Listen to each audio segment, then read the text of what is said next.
And so, again, we added a drop shadow, and in the effects controls, we can adjust the distance of the drop shadow, we can adjust the softness, the opacity, the direction,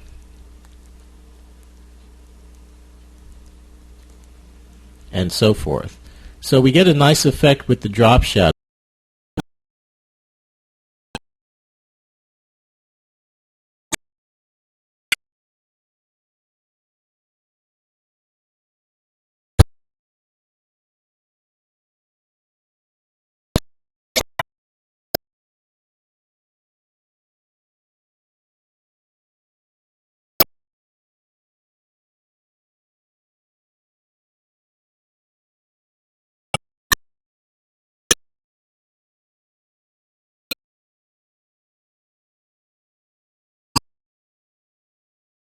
In the regular drop shadow.